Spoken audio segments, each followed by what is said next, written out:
चलिए पाचन तंत्र का अगला पार्ट जो है हम शुरू करते हैं। जितना भी हम लोग अंग के बारे में जाने थे उसमें पहला अंग कौन था? मुख गुहा। क्या था? मुख गुहा। अब हम लोग मुख गुहा के बारे में जानेंगे। सबसे पहले हम लोग भोजन को मुख गुहा में ही रखते हैं। कहाँ रखते हैं? मुख गुहा।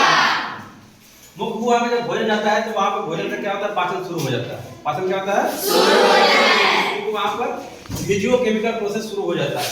मतलब फिजिकल के साथ साथ केमिकल प्रोसेस भी शुरू हो जाता है। केमिकल प्रोसेस का मतलब हम लोग के मुख गुहा में 3 जोड़ी लाल ग्रंथि पाई जाती है। कितने जोड़ी? 3 जोड़ी। इस 3 जोड़ी लाल ग्रंथि से एक दिन में 1.5 लीटर लाल क्या होता है? स्त्रावित होता है, मतलब निकलता है। कितना लीटर? 1.5 लीटर। ठीक है। अब ये लाल ग्रंथि 3 जोड़ी होती है और 3 जोड़ी में तीनों का नाम है आपका। पहला ग्रंथि का नाम है पैरोटिड ग्रंथि। कौन सा है? पैरोटिड ग्रंथि। ये तीनों में सबसे बड़ी ग्रंथि है। तीनों में सबसे क्या है? बड़ी ग्रंथि है। ये ग्रंथि जब सांप किसी को काटता है ना, सांप, तो देखिए सांप जो काटता है तो 2 को दांत गड़ा देता है, 2 जगह दांत गड़ता है, तो वही दोनों दांत में उसका क्या पाया जाता है? विष पाया जाता है, जहर पाया जाता है। ठीक है। जब वो काटता है तो पैरोटिड ग्रंथि से क्या कर देता है? उसके दांत से विष आपके ब्लड में चला जाता है। ठीक है। तो किस ग्रंथि में ब्लड पॉइजन पाया जाता है? सांप जो रहता है उसके पैरोटिड ग्रंथि में क्या पाया जाता है? जहर पाया जाता है। ठीक है।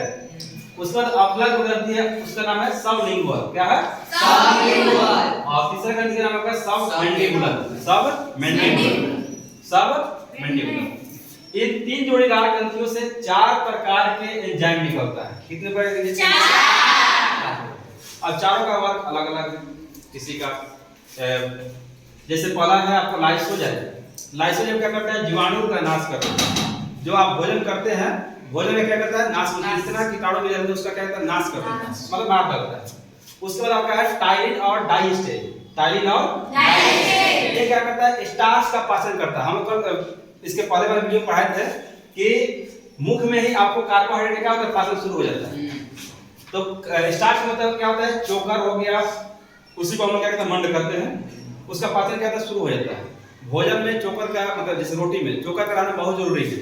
यदि चोकर नहीं रहेगा तो रोटी नहीं पच पाएगा। पूरा आटा से जैसे हम लोग आटा चालते हैं तो चोकर उसमें जाता है कि नहीं जाता है? जाता है। छोटा छोटा कण जाता है चोकर का, बड़ा कण क्या होता है? अलग हो जाता है। ठीक है। तो यदि हम लोग आटे से पूरी तरह चोकर निकाल देते हैं, पूरी तरह चोकर निकालें तो क्या बन जाएगा? मैदा बन जाएगा। मैदा हम लोग बचा सकते हैं? नहीं। आप ऐसे रोटी 5-7 तो खा जाएगा, लेकिन मैदा की रोटी 5-7 खा जाएगा? नहीं करेगा। ठीक है। तो चोकर का रहना बहुत जरूरी है। उसके बाद आपका है अगला एंजाइम का नाम है म्यूकस। क्या नाम है? म्यूकस। ये क्या करता है? भोजन को चिपचिपा बनाता है। जैसे हम लोग भोजन मुख में रखते हैं ना, तो उसमें भोजन में लाल मिलता है ना, तो भोजन क्या चिपचिपा हो जाता है। तो कौन सा एंजाइम रहता है? म्यूकस एंजाइम क्या करता है? भोजन को चिपचिपा बनाता है। उसके बाद दूसरा आपका ऐसे जाता है ओस्टियोफ्रेगस। ओस्टियोफ्रेगस होता है ग्रास नली। क्या होता है? ग्रास नली। पढ़िए, मुख में हम लोग दांत के बारे में पहले पढ़ा दिया ना। हां। उसके बाद आपका लाल ग्रंथि हो गया, लाल ग्रंथि पढ़ लिए, उससे जो भी एंजाइम निकलता है उसके बारे में पढ़ लिए। उसके बाद आपका आता है ग्रास नली। इसमें भोजन का पाचन नहीं होता है। इसमें भोजन का पाचन नहीं होता है। इसका काम है कि भोजन को आमाशय तक पहुंचा देना। भोजन को आमाशय तक पहुंचाना। ठीक है। और भोजन को ढकेलने के लिए इसमें पेरिस्टालसिस मतलब ग्रामकुंचन की क्रिया होता है। किसकी क्रिया होता है? ग्रामकुंचन का मतलब होता है धीरे धीरे भोजन को ले लेना, अचानक नहीं, धीरे धीरे। ठीक है। तो उसे क्या कहते हैं? ग्रामकुंचन। जैसे ग्रामकुंचन का मतलब ये होता है, जैसे आप पेस्ट ब्रश करते हैं ना, तो पेस्ट कभी खत्म हो जाता है, तो ऐसे से दाब दाब के पेस्ट निकालते हैं ना, पहले से दाबते हैं तो पानी से आगे, फिर दाबते हैं और पानी से, फिर पूरा दाब दाब के निकाल देते हैं। उसी को ग्रामकुंचन कहते हैं।